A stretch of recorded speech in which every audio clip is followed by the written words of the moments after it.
São 9 horas e 30 e quase 40, né? 38 minutos. Eu estou aqui na frente da corte.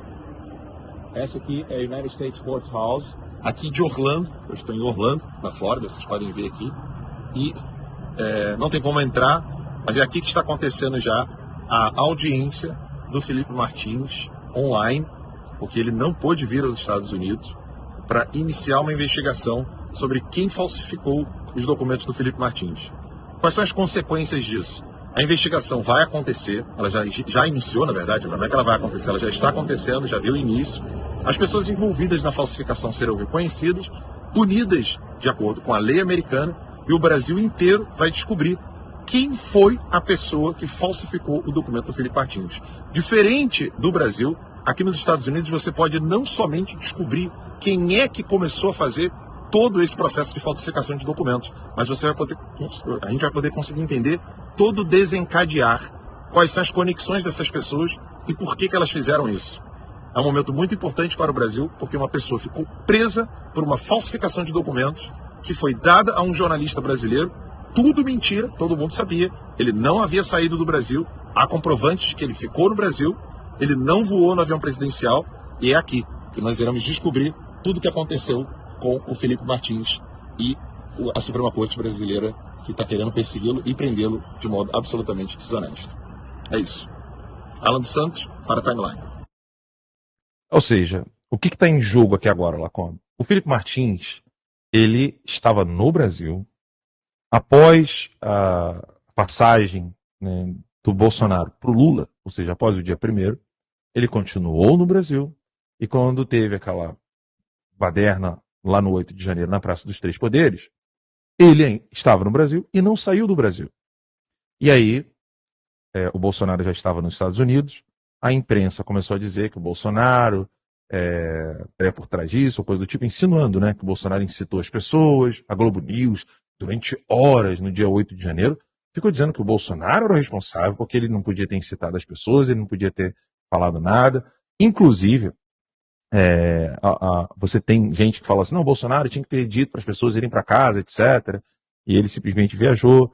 Só que ele deu aquele pronunciamento, ele falou, vocês vão sentir saudade da gente, ou seja, ele não deixou nenhum indício de que alguma coisa ele poderia fazer, ou alguma instituição pudesse fazer para modificar o cenário das eleições. Ele não deixou isso como como se fosse um recadinho, sabe aquele dog whistle, né, que é capítulo de cachorro. Ele não deu nenhum tipo dessas comunicações. Outras pessoas fizeram isso, como por exemplo a Ana Priscila Azevedo, que ela sim era próxima do Mourão e vivia falando isso, com fotos com o Mourão, etc. Só que nada chega no Mourão, nada chega no Mourão. Pois bem, Felipe Martins, estando no Brasil, você do nada tem uma matéria, não lembro agora quanto tempo depois do 8 de janeiro, uma matéria do Metrópolis, uma pessoa que nem está mais no Metrópolis, porque a empresa sentiu o problema que vai entrar para ela, né, por causa disso. Uma pessoa que estava no Metrópolis, que é o Guilherme Amado, e o Max não me deixa mentir, Guilherme Amado era mendigo de reportagem, assim, daqueles de sarjeta. Sabe quando o cara fica na sarjeta ali tentando pegar o político, para tentar alguma palavrinha. Nós estávamos conversando, acho que era com o Flávio Bolsonaro, não era?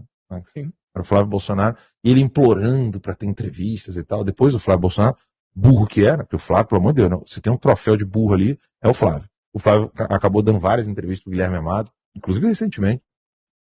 E o Guilherme Amado, que não é ninguém em Brasília, eu falo isso não é por menosprezo, há jornalistas que não são de direita e têm uma grande notoriedade em Brasília. A gente sabe disso, né, Max?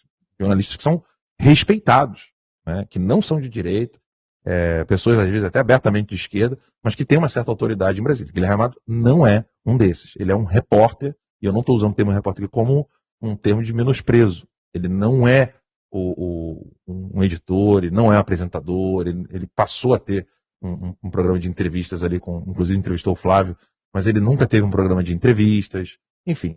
E aí, essa matéria foi utilizada pela Polícia Federal para poder, então, levar ao Alexandre de Moraes um pedido de prisão preventiva, dizendo que Felipe Martins poderia, então, escapar do Brasil. Escapar com muitas aspas aqui, porque ele não estava sendo processado de nada.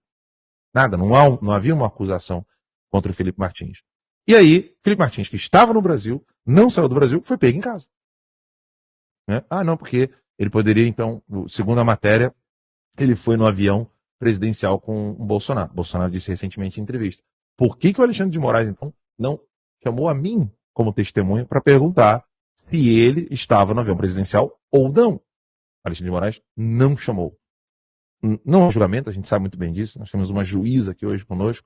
Ela vai poder explicar o que é um julgamento, o que é um processo, como é que é a acusação, quem faz a acusação, quem é o sujeito da acusação, quem é o sujeito da ação em um processo penal, enfim. A doutora Ludmila vai dar frase. Quem é o sujeito da frase? Vai dar um show aqui falando com vocês. E aí, quando ocorreu tudo isso com o Felipe Martins, o Felipe Martins ficou preso, sem poder nem sequer conseguir comprovar a própria inocência. E aí, com o tempo, descobriu-se que, sim, havia um documento de entrada do Felipe Martins nos Estados Unidos. Sabe que esse documento estava muito estranho? Tudo estava muito estranho. Até que o Felipe Martins, então, ingressa com uma ação nos Estados Unidos, aqui na Flórida. Ela é distribuída e foi distribuída aqui em Orlando. E essa ação, que começa hoje, é um processo inicial, sim, né? Não tem nada muito avançado na corte, é só uma aceitação. Só que já se sabe, por exemplo, o nome de pessoas envolvidas nisso. Ao menos suspeitas altíssimas, né, bem relevantes, que serão investigados. Então o Felipe Martins hoje foi ouvido, quase não foi ouvido porque Alexandre de Moraes, sabendo da ação, iria mandá-lo prender mais uma vez, né, pela segunda vez. Não, com uma desculpinha de um vídeo em que ele entra mudo, sai calado, ele se apresentando ao fórum, porque ele tem essa obrigação semanal, se não me engano, né? Semanal, que o doutor Sebastião Coelho postou. Nas redes do doutor Sebastião. Ele está proibido das redes sociais, mas não de aparecer num vídeo de uma outra pessoa mudo. Entrou mudo, saiu calado. Foi um vídeo de 6 meses atrás. E aí, isso que eu ia falar, o vídeo ainda é antigo, enfim, aconteceu tudo isso, agora a gente sabe que a situação não está preta para o Felipe Martins, a situação está preta para quem falsificou o documento e quais são as consequências disso para essa pessoa aqui nos Estados Unidos. Ah, mas e se a pessoa for cidadã americana? Tá ligada, essa pessoa, tá ligada, eu ia chegar lá. Desculpa. Não, eu ia chegar lá. E aí você tem as implicações penais para essa pessoa aqui nos Estados Unidos. Eu vou consultar aqui quais são as penas para alguém que falsifica documento nos Estados Unidos. Mas falsificar documento aqui, Lacombe, Max, Ludmila, você que está nos assistindo. Gente, aqui dá merda você falsificar carteira de identidade para entrar num bar e tomar uma cerveja. Mentir, perjúrio é crime pesado. É pesado. Você imagina falsificar documento migratório. Né, que eu tenho dúvida se é imigratório ou migratório, mas é um crime bem levado a sério aqui nos Estados Unidos. E a pessoa que fez isso sozinha ou fez isso a pedido de alguém? Essa pessoa, ela será investigada e a investigação aqui não é brincadeira. Não é como a Polícia Federal do Brasil, que deixa narcotraficantes, né, felizes e devolver helicópteros, devolver carros. O FBI aqui, para bem e para mal, ele é muito mais agressivo. Tanto é que as pessoas linkadas e conectadas ao 6 de janeiro, por exemplo, elas sofreram buscas e apreensões aqui bem agressivas, coisa de você empurrar a porta, quebrar tudo, FBI, e não é igual no Brasil, não. É aquela coisa de nego lançar fumaça e o cacete com fuzil e luz, sabe, aquela luz no fuzil, já para ver algum ponto escuro dentro do ambiente. Ou seja, essa pessoa, né, ela vai ter que dar satisfações a isso. E agora a coisa começou na corte. E, com o indício de um nome dessa pessoa envolvida, já sabe-se que essa pessoa é brasileiro naturalizado americano. Olha aí. A pessoa pode perder a cidadania americana, porque cidadania americana, para quem não é nato, né, por exemplo, o Gabriel não pode perder a cidadania americana dele, meu filho, ele nasceu aqui. Mas a pessoa que consegue a cidadania, não sendo nato, ou seja, nascido em outro lugar, ela pode perder a cidadania. Green Card pode ser perdido nos Estados Unidos. Cidadania pode ser perdida para quem não nasceu aqui. O cara pode não só perder a cidadania, ir preso, e as penas são duras, e ainda descobrir se ele fez isso sozinho ou acompanhado. Os indícios mostram que não fez isso sozinho, fez isso muito bem calculado, e que o endereço pode chegar até a Suprema Corte. Aí eu quero ver o pau torar, porque isso aí, se a lei Magnitsky ela já é pesada por um simples fato de você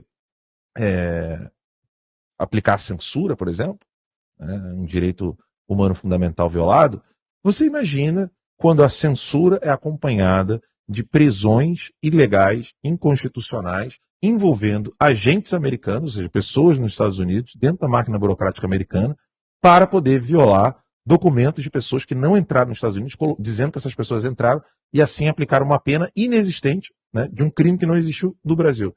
Aí, meu irmão, é só pegar a pipoca e se divertir comigo. Eu tô animado com isso tudo aí.